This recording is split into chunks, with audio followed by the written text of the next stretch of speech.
ఒకప్పుడు ఇద్దరు పిల్లలు ముద్దు ఆపై వద్దు అని ప్రచారం చేసిన అదే చంద్రబాబు నాయుడు గారు ఇప్పుడు మాట మారుస్తున్నారన్నమాట.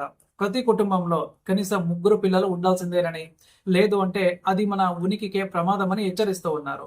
అండ్ ఇది కేవలం ఒక రాజకీయ నాయకుడి మాట మాత్రమే కాదు. రాబోయే రోజుల్లో ఆంధ్రప్రదేశ్తో సహా తెలంగాణ సహా యావత్ దక్షిణ భారతదేశం ఎదుర్కోబోతున్న ఒక పెను విపత్తుకు సంకేతం అన్నమాట.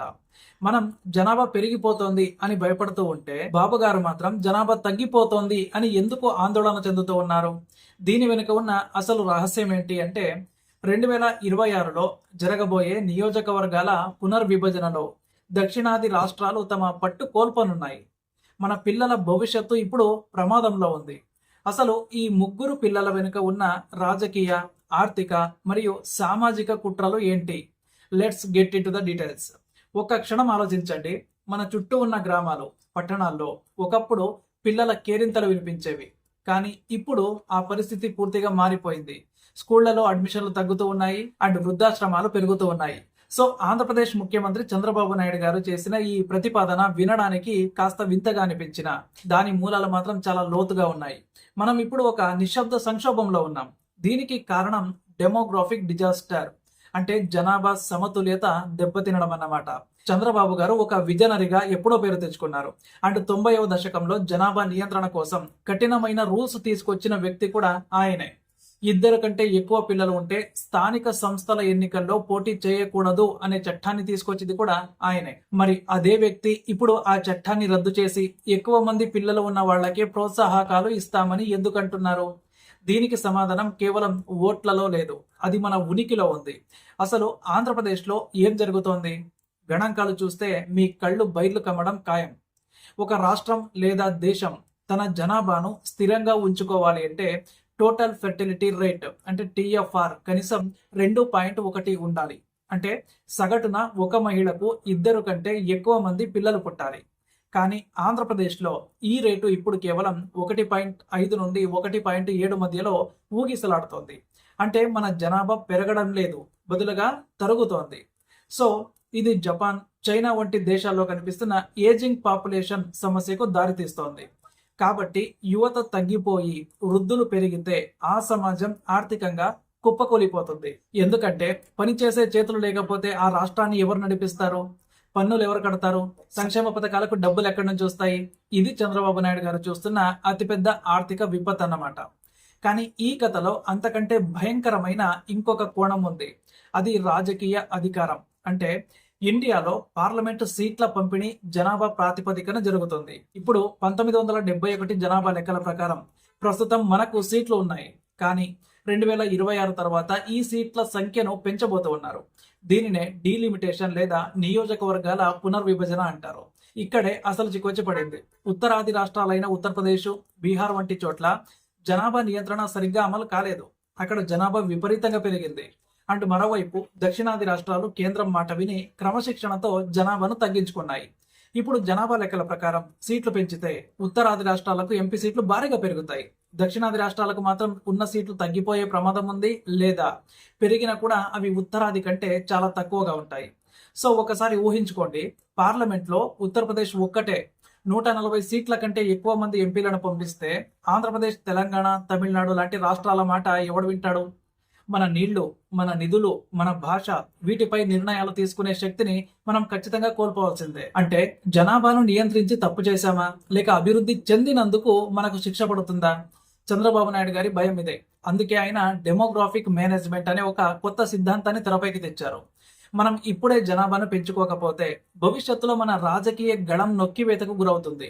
ఇది కేవలం బాబు గారి రాజకీయ వ్యూహం మాత్రమే కాదు, దక్షిణాది ముఖ్యమంత్రులందరిలోనూ లోపల ఉన్న ఆవేదన అన్నమాట. స్టాలిన్ కూడా ఇదే తరహా వ్యాఖ్యలు చేశారు. అండ్ కర్ణాటక ముఖ్యమంత్రి సిద్ధరామయ్య కూడా నిధుల పంపిణీలో జరుగుతున్న అన్యాయంపై గళం విప్పారు. ఇక ఇది సామాన్యుడికి ఎందుకు ముఖ్యం అని మీరు అనుకోవచ్చు. పిల్లలను కనడం మా ఇష్టం, ప్రభుత్వం ఎందుకు చెప్తోంది అని. కానీ ఇక్కడ విషయం వ్యక్తిగతం కాదు, వ్యవస్థాత్మకం. ఇప్పుడు ఏపీలో గ్రామాలు ఖాళీ అవుతూ ఉన్నాయి. యువత IT ఉద్యోగాల కోసమో, లేక ఉన్నత చదువుల కోసమో విదేశాలకో, లేక బెంగళూరు, హైదరాబాద్ వంటి నగరాలకు వెళ్ళిపోతూ ఉన్నారు. గ్రామాల్లో కేవలం వృద్ధులు మాత్రమే మిగులుతూ ఉన్నారు. ఒక గ్రామంలో 10 మంది వృద్ధులు ఉండి ఒక్క యువకుడు కూడా లేకపోతే అక్కడ సాగేం జరుగుతుంది, వ్యాపారం ఏం జరుగుతుంది, ఆసుపత్రులు ఎవరి కోసం నడుస్తాయి? ఇది డెమోగ్రాఫిక్ వింటర్ కి సంకేతం అన్నమాట. సో బాబు గారి విజన్ ప్రకారం ముగ్గురు పిల్లల విధానం వల్ల రాబోయే 20 ఏళ్లలో ఒక కొత్త వర్కింగ్ క్లాస్ తయారవుతుంది. ఆ యువతే రాష్ట్రాన్ని ముందుకు తీసుకెళ్తుంది. అయితే ఇక్కడ ఒక కఠినమైన వాస్తవం ఉంది. ఏంటంటే ముగ్గురు పిల్లలను కనండి అని చెప్పడం సులభం, కానీ వారిని పెంచడం సామాన్యుడికి సాధ్యమేనా? పెరిగిపోతున్న ధరలు, విద్యా ఖర్చులు, ఆరోగ్య సమస్యలు ఈ కాలంలో ఒక్క బిడ్డను పెంచడమే భారంగా మారుతుంది. మరి ముగ్గురు పిల్లలు అంటే ఆ కుటుంబం ఆర్థిక స్థితి ఏంటి? చంద్రబాబు నాయుడు గారు కేవలం పిల్లలను కనండి అని చెప్పి ఊరుకోలేదు. వారి ప్రోత్సాహకాలు కూడా అందిస్తామని హింట్ ఇచ్చారు. అంటే బహుశా రేపు మహిళలకు ఇచ్చే పథకాల్లో మార్పులు రావచ్చు. ముగ్గురు పిల్లలు ఉన్న తల్లులకు ఎక్కువ నగదు బదిలీ లేదా పిల్లల చదువుల కోసం ప్రత్యేక ప్యాకేజీలు ప్రకటించవచ్చు. స్థానిక సంస్థల ఎన్నికల్లో పోటీ చేసే హక్కును ముగ్గురు పిల్లలు ఉన్న వారికి మాత్రమే కట్టబెడితే అది ఒక విప్లవాత్మక మార్పు అవుతుంది. గతంలో 2 కంటే ఎక్కువ ఉంటే అనర్హులు అన్నారు. రేపు 2 కంటే తక్కువ ఉంటే అనర్హులు అన్నా కూడా ఆశ్చర్యపోనక్కర్లేదు. నిజానికి ఇదొక అంతర్జాతీయ ధోరణి. జపాన్ ప్రస్తుతం తమ దేశంలో జనాభా పడిపోతూ ఉంటే పిల్లలను కనే దంపతులకు లక్షల రూపాయల రివార్డులు ఇస్తోంది. చైనా కూడా 1 చైల్డ్ పాలసీ నుంచి 3 చైల్డ్ పాలసీకి మారింది. ఇప్పుడు అదే దారిలో ఆంధ్రప్రదేశ్ కూడా నడుస్తోంది. కానీ ఇండియాలో ఇలాంటి విధానం ఒక రాష్ట్రం అమలు చేయడం ఇదే మొదటిసారి. ఇది రాజ్యాంగబద్ధంగా సాధ్యమేనా? కేంద్ర ప్రభుత్వం దీనిపై ఎలా స్పందిస్తుంది? అండ్ ఒకవేళ ఏపీలో జనాభా పెరిగితే కేంద్రం ఇచ్చే నిధులలో వాటా పెరుగుతుందా? ఇవన్నీ కూడా సమాధానం లేని ప్రశ్నలు. కానీ చంద్రబాబు నాయుడు గారు ఒక రిస్క్ అయితే తీసుకుంటూ ఉన్నారు. ఆయనకు తెలుసు అభివృద్ధి అంటే కేవలం రోడ్లు, భవనాలు కట్టడం మాత్రమే కాదు, ఆ అభివృద్ధిని అనుభవించే మనుషులు కూడా ఉండాలి అని. కాబట్టి మనుషులు లేని రాజధాని, ప్రజలు లేని రాష్ట్రం ఎందుకు? అండ్ మరోవైపు ఉత్తరాది వర్సెస్ దక్షిణాది మధ్య ఈ జనాభా యుద్ధం చిలికి చిలికి గాలివనలా మారుతోంది. దక్షిణాది రాష్ట్రాలు దేశానికి అత్యధిక పన్నులు చెల్లిస్తూ ఉన్నాయి, కానీ ఆ నిధులు మాత్రం ఉత్తరాది రాష్ట్రాలకు వెళ్తూ ఉన్నాయి. ఇప్పుడు రాజకీయ అధికారం కూడా వారి చేతిలోకి వెళితే దక్షిణాది రాష్ట్రాలు కేవలం కాలనీలుగా మిగిలిపోతాయా అనే అనుమానం కూడా పొలిటికల్ అనలిస్టుల్లో ఉంది. చంద్రబాబు నాయుడు గారు ముగ్గురు పిల్లల ప్రతిపాదన వెనుక ఉన్న ఒక అసలు మాస్టర్ ప్లాన్ ఇదే. జనాభా సమతుల్యతను కాపాడటం ద్వారా రాజకీయ బలాన్ని నిలబెట్టుకోవడం అన్నమాట. అండ్ ఇక తెలుగువారి గళం ఢిల్లీలో వినపడాలి అంటే తెలుగువారి జనాభా తగ్గకూడదు అనేది ఆయన అంతర్లీన సందేశం. అండ్ ఇప్పుడు ఈ పరిస్థితిని మనం ఎలా అర్థం చేసుకోవాలి? ఇది మతపరమైన కోణం కాదు, రాజకీయ ప్రాతినిధ్యం మరియు ఆర్థిక మనుగడకు సంబంధించిన అంశం. సమాజంలో ఒక వర్గం జనాభా నియంత్రణ పాటిస్తూ మరో వర్గం పాటించకపోతే వచ్చే అసమానతలు కూడా ఇందులో అంతర్లీనంగా ఉన్నాయి. ఒక నాయకుడిగా చంద్రబాబు నాయుడు గారు రాబోయే 50 ఏళ్ల భవిష్యత్తును చూస్తూ ఉన్నారు. ఆయన చెప్తున్నది నిజమే అని గణాంకాలు సాక్ష్యం కూడా చెప్తూ ఉన్నాయి. 2047 నాటికి ఇండియాలో వృద్ధుల సంఖ్య 20% దాటుతుందని అంచనా. అందులోనూ ఆంధ్రప్రదేశ్, కేరళ వంటి రాష్ట్రాల్లో ఈ ప్రభావం ఎక్కువగా ఉంటుంది. మరి అప్పుడు మనల్ని కాపాడే యువశక్తి ఎక్కడ? ఇక క్లైమాక్స్ వస్తే ఇది కేవలం బాబు గారి స్టేట్మెంట్ మాత్రమే కాదు, ఒక కొత్త తరహా జనాభా రాజకీయాలకు నాంది అన్నమాట. మనం ఒకప్పుడు జనాభా పెరిగితే దేశం నాశనం అవుతుంది అనుకున్నాం, కానీ ఇప్పుడు జనాభా తగ్గితే రాష్ట్రం నాశనం అవుతుందని భయపడుతూ ఉన్నాం. విధి వైపరీత్యం అంటే ఇదేనేమో. ఒక్కటి మాత్రం నిజం, 2026 పునర్విభజన అనేది దక్షిణాది రాష్ట్రాల పాలిట ఒక పరీక్ష లాంటిది. ఆ పరీక్షలో నెగ్గాలి అంటే మనకు సంఖ్యాబలం కావాలి. చంద్రబాబు నాయుడు గారు వేసిన ఈ పాచిక ఎంతవరకు పారుతుంది? ప్రజలు ముగ్గురు పిల్లలను కనడానికి సిద్ధంగా ఉన్నారా? ప్రభుత్వం ఇచ్చే ప్రోత్సాహకాలు వారి జీవన ప్రమాణాలను పెంచుతాయా? ఇవన్నీ కూడా కాలమే సమాధానం చెప్పాలి. కానీ ఒకసారి ఆలోచించండి, మన పిల్లలకు మనం ఇచ్చే ఆస్తి కేవలం డబ్బు మాత్రమే కాదు, వాళ్లకు తోడుగా ఉండే ఒక బలమైన సమాజం కూడా. ఒకప్పుడు ఉమ్మడి కుటుంబాలు ఉండేవి, 10 మంది పిల్లలు ఉండేవాళ్ళు.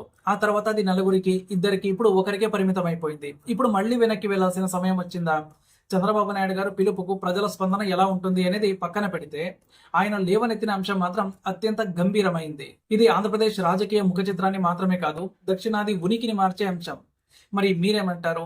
ముగ్గురు పిల్లల విధానం సరైనదేనా? దీనివల్ల సామాన్యుడిపై భారం పడదా? నియోజకవర్గాల విభజనలో మనకు అన్యాయం జరగకుండా ఉండాలంటే ఇదొక్కటే మార్గమా?